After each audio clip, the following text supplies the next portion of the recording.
Good morning students.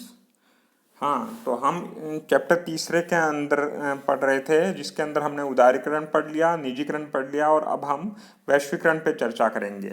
वैश्वीकरण का मतलब ये होता है कि अर्थव्यवस्था का विश्व अर्थव्यवस्था के साथ में एकीकरण करना, यानी कि भारतीय अर्थव्यवस्था को विश्व की दूसरी अर्थव्यवस्था के साथ में जोड़ना ही क्या कहलाता है? वैश्वीकरण कहलाता है ना। यानी कि भारत की अर्थव्यवस्था जो है वो दूसरी अर्थव्यवस्थाओं के साथ में जुड़ जाएगी, उनके साथ में। अब ये जुड़ेगी किस आधार पे? आर्थिक आधार पे जुड़ सकती है, सामाजिक आधार पे जुड़ सकती है, भौगोलिक सीमाओं के आधार पे जुड़ सकती है। तो भौगोलिक सीमाएं तो हम चेंज नहीं कर सकते। भारत का जितना एरिया है या भारत का जो मैप है वो वैसा का वैसा ही रहेगा, क्योंकि भौगोलिक सीमाओं में परिवर्तन करने के लिए युद्ध करके किसी दूसरे देश क्षेत्र को मिलाना पड़ेगा, जो कि संभव नहीं है। अतः भौगोलिक सीमाओं में कोई परिवर्तन संभव नहीं है। लेकिन हम आर्थिक और सामाजिक दृष्टिकोण से क्या कर सकते हैं कि अपनी अर्थव्यवस्था को दूसरी देश की अर्थव्यवस्थाओं के साथ में जोड़ सकते हैं। और ये एकीकरण, ये जोड़ने की प्रक्रिया, ये एकीकरण की प्रक्रिया कहलाती है वैश्वीकरण कहलाती है।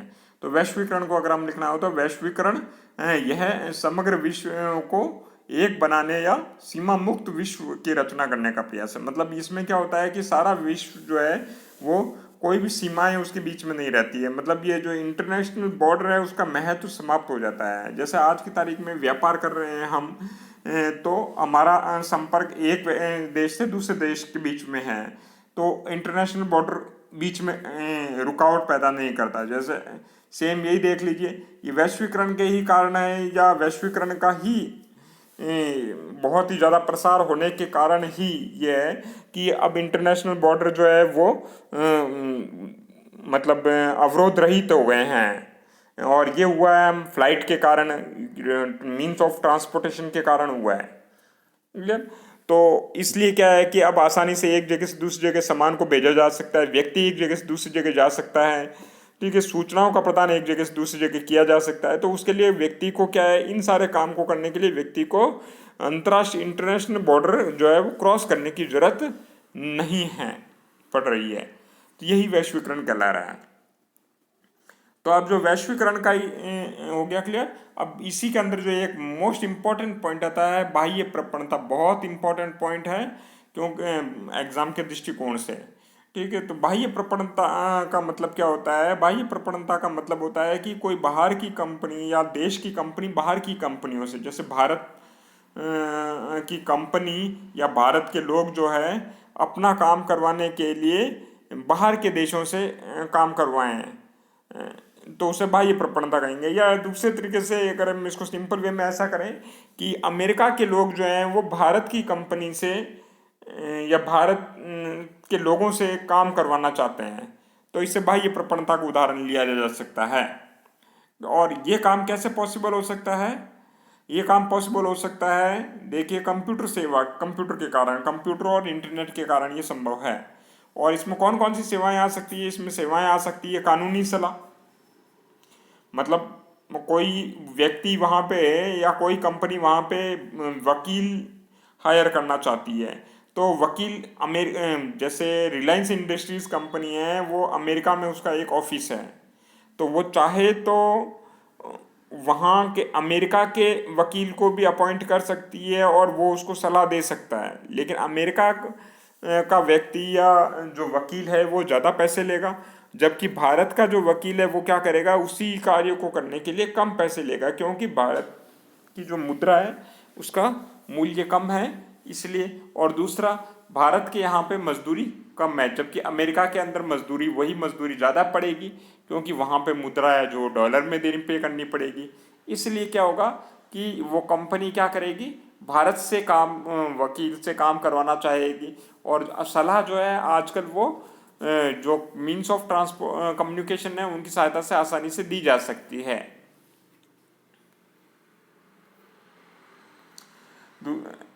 तो वैश्वीकरण को बनाने के लिए या वैश्वीकरण के लिए किस चीज़ की जरूरत है? एक तो संचार के माध्यमों की जरूरत है, जिसके अंतर्गत क्या हो सकता है, मोबाइल कनेक्शन हो सकता है, इंटरनेट कनेक्शन या मोबाइल कनेक्शन हो सकता है, फेसबुक, व्हाट्सएप वगैरह, ये सारे जो है संचार के माध्यम में वो काम आ सकते हैं। और सूचना टेक्नोलॉजी की आवश्यकता है, लेटेस्ट टेक्नोलॉजी चाहिए, मतलब हमारे पास में 4G स्पीड टेक्नोलॉजी होनी चाहिए, क्लियर। जो है टीवी वगैरह है वो भी है ना अच्छी क्वालिटी के होने चाहिए।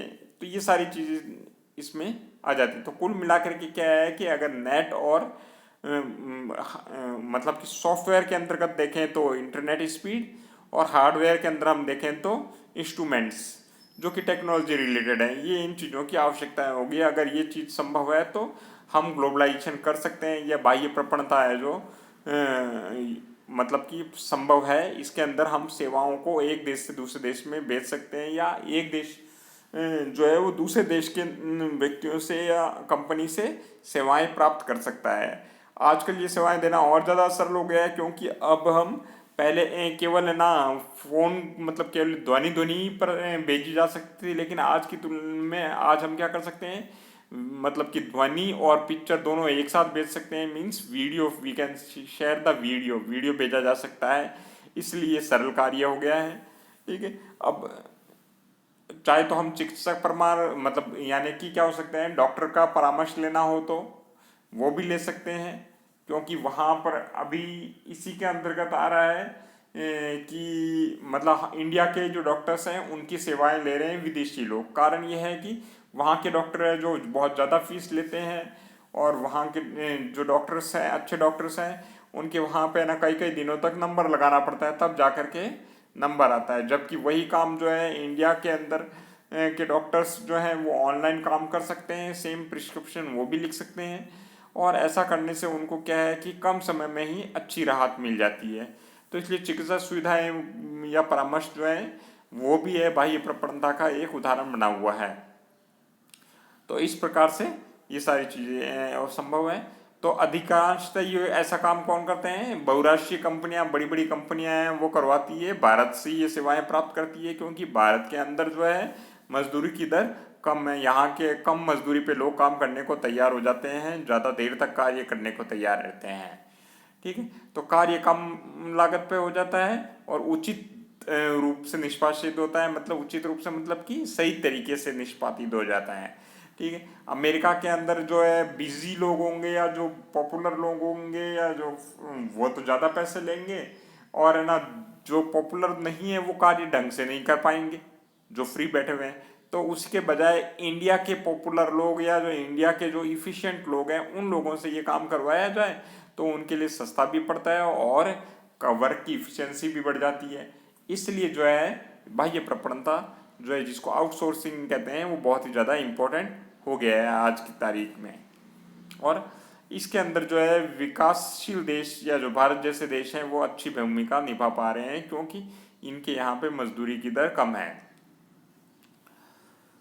और कुशल श्रम शक्ति, कुशल श्रम शक्ति का मतलब ट्रेंड होना होता है, जो क्योंकि यहाँ पे भी बहुत सारे हैं जो पढ़े लिखे हैं, इंग्लिश फ्लुएंटली इंग्लिश बोल सकते हैं, तो इसलिए कुशल श्रम शक्ति का भी हमारे पास में अच्छी खासी उपलब्ध है। इसलिए जो है भारत या विकासशील देश जो है वो बाह्य प्रवणताओं का गंतव्य स्थान बन गए हैं। नेक्स्ट आता है इसके अंदर हम वर्ल्ड WTO के बारे में बात करेंगे। वर्ल्ड ट्रेड ऑर्गेनाइजेशन की स्थापना 1995 में हुई थी। उससे पहले जो है GATT गेट हुआ करता था, जिसको कि व्यापार एवं सीमा शुल्क महासंधि के नाम से जाना जाता है, हिंदी में कहा जाता है। इंग्लिश में हो गया general agreement on trade and tariff, यानी ट्रेड व्यापार और टैरिफ यानी शुल्क पर सामान्य जो संधि है तो उसको हम क्या कहते हैं, general agreement on trade and tariff कहा जाता है। इसकी स्थापना 1948 में की गई थी और 23 देशों ने मिलकर के ये प्रारंभ किया था।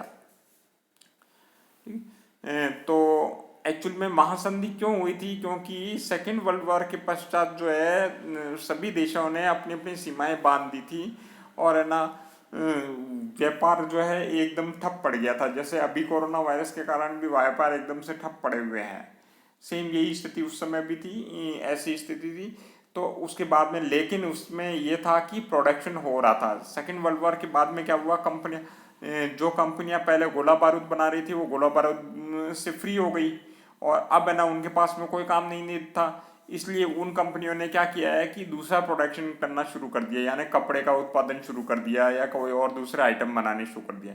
जब ये आइटम बनाने शुरू किए तो इन आइटम को बनाने के कारण क्या हुआ कि आइटम तो बन गए लेकिन इनको खरीदने वाले लोग नहीं मिल रहे थे, खरीदार नहीं मिल रहे थे, क्योंकि लोगों की परचेजिंग पावर कम हो गई, खरीदने की क्षमता कम हो गई थी, लोगों के पास में पैसा नहीं था खरीदने के लिए।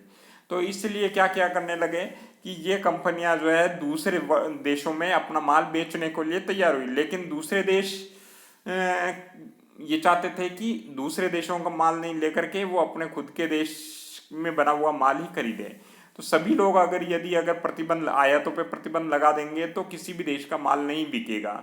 यही स्थिति उत्पन्न हो गई और इस स्थिति से निपटने के लिए गेट एग्रीमेंट किया गया, यानी कि दो देश आपस में मिलकर के ये समझौता करते थे कि आप मेरा माल खरीदिए और मैं आपका माल खरीदूंगा, आप मेरे माल को है ना हमारे देश में भेजिए और हम हमारे माल को आपके देश में भेजेंगे। और ये जो प्रोसेस था वो गेट के अंतर्गत था। लेकिन इसके कुछ कमियां भी थी। इन कमियों को दूर करने के लिए डब्ल्यूटीओ की स्थापना की गई, क्योंकि डब्ल्यूटीओ वर्ल्ड लेवल पे ऐसा कोई भी संस्था नहीं थी जो भी व्यापार से संबंधित कोई भी समस्याएं उत्पन्न होने पर उन समस्याओं को सुलझा सके, इसलिए डब्ल्यूटीओ की स्थापना की गई। और दूसरी बात यह थी कि गेट के अंदर केवल है ना वस्तुओं का आदान प्रदान था, सेवाओं का आदान प्रदान नहीं था, जबकि अब सेवाएं भी बहुत अधिक महत्वपूर्ण हो गई थी, इसलिए सेवाओं का आदान प्रदान के लिए भी डब्ल्यूटीओ की स्थापना की गई। ठीक है, इसका जो मूल उद्देश्य, डब्ल्यूटीओ की स्थापना का मूल उद्देश्य यह था कि संसाधनों का इष्टतम उपयोग या संसाधनों का सही तरीके से विवेकपूर्ण तरीके से प्रयोग हो। ठीक है, और पर्यावरण का संरक्षण भी हो सके, पर्यावरण को भी बचाया जा सके, ये इसके मूल उद्देश्य रहे हैं। ठीक है, तो इसके अंतर्गत जो है दो चीजें आती है, मतलब कि जो डब्ल्यूटीओ के अंतर्गत यदि कोई भी व्यक्ति डब्ल्यूटीओ का सदस्य बनता था तो उसको प्रशुल्क और अप्रशुल्क अवरोधों को हटाना पड़ता था। देखिए, दो प्रकार के अवरोध की बात की गई है, एक प्रशुल्क और एक अप्रशुल्क अवरोध। प्रशुल्क अवरोध मतलब क्या है कि टैरिफ, यानी कि जो आयात पे लगने वाला कर क्या है उसे प्रशुल्क कहते हैं, इसलिए ये प्रशुल्क अवरोध हो गया। और अप्रशुल्क का मतलब क्या होता है कि आयातों को नियंत्रित करने के लिए जब ना टैक्स लगा करके उसको नियंत्रित नहीं किया जाता, जबकि उसकी मात्रा को बांध करके जब उसे नियंत्रित किया जाता है तो उसे हम अप्रशुल्क अवरोध कहते हैं। इसके अंतर्गत जो आता है परिणात्मक प्रतिबंध आता है, और परिणात्मक प्रतिबंध जैसे कि जिसका कि नाम है कोटा, यानी इसके अंदर क्या है, एक फिक्स क्वांटिटी निश्चित कर दी जाती है। जैसे कि हम अमेरिका से निश्चित कर दें कि हम 500 क्विंटल गेहूं ही खरीदेंगे, चाहे आप रेट कुछ भी लगाइए, लेकिन मैक्सिमम कितना खरीदेंगे, 500 क्विंटल ही खरीदेंगे। तो ये परिणात्मक नियंत्रण हो गया, प्रतिबंध हो गया, और ये जो है गैर प्रशुल्क में आता है ये। अब लेकिन इसी के साथ साथ में जो है डब्ल्यूटीओ का सदस्य बनने के साथ साथ में कुछ दूसरे जो विद्वान साथी हैं, जो इकोनॉमिस्ट हैं, उनके दिमाग में कुछ विचार उत्पन्न हुए, और वो विचार ये थे कि भारत अगर यदि डब्ल्यूटीओ का सदस्य बन जाता है तो उससे उसको कोई खास लाभ प्राप्त नहीं होगा। लाभ क्यों नहीं प्राप्त होगा, क्योंकि ज़्यादातर जो है ये इसके विश्व व्यापार के अंदर जो हिस्सा, ज़्यादा हिस्सा किसका है, विकसित देशों का है। यदि अगर हम भारत की बात करें तो भारत का संपूर्ण विश्व व्यापार के अंदर जो है 1% हिस्सा ही है। तो इस प्रकार से हम देख सकते हैं कि भारत का विश्व व्यापार के अंदर कोई खास हिस्सा नहीं है।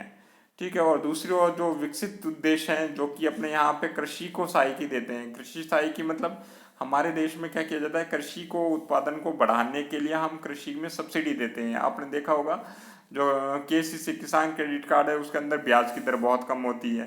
तो ये एक है ना सहायकी का उदाहरण है। ऐसा क्यों किया जाता है, क्योंकि हमारे यहाँ पे खेती बहुत ज़्यादा लोग करते हैं, और उसको कम रेट पे बनाए रखने के लिए जो है सहायता करते, भारत सरकार सहायता करती है, सहायकी देती है। तो इस प्रकार से हमने देखा। और दूसरा और भी कहा जा सकता है कि इसके अंदर क्या है कि छला हुआ महसूस करने का कारण ये है कि विकसित देश क्या करेंगे कि अपने बाजारों को तो ना खोलेंगे नहीं, जबकि विकासशील देशों के बाजारों को खुलवा लेंगे, और अपने देशों के जो बाजार को है उसको किसी न किसी बहाने से रोक करके रख लेंगे और उनको खोलेंगे नहीं, व्यापार के लिए अनुमति नहीं देंगे। तो इस प्रकार से जो है ये हो सकता है कि जो भारतीय या अन्य विकासशील देश हैं वो अपने आप को फिर छला हुआ महसूस करें इसके अंदर। तो इसी से संबंधित प्रश्न बनता है, क्या आपको ऐसा लगता है कि विश्व व्यापार संगठन को गरीब देशों को छलने की व्यवस्था मात्र है? तो इसका उत्तर आप ये हाँ या ना दोनों में दे सकते हैं, लेकिन you have to justify your answer. आपको उसका आंसर में तर्क देने हैं। अब जैसे अगर आप हाँ लिखते हैं तो ऊपर वाले बताए गए तर्क इसके अंदर दे सकते हैं आप। नेक्स्ट अगला टॉपिक है सुधारकालीन भारतीय अर्थव्यवस्था एक समीक्षा।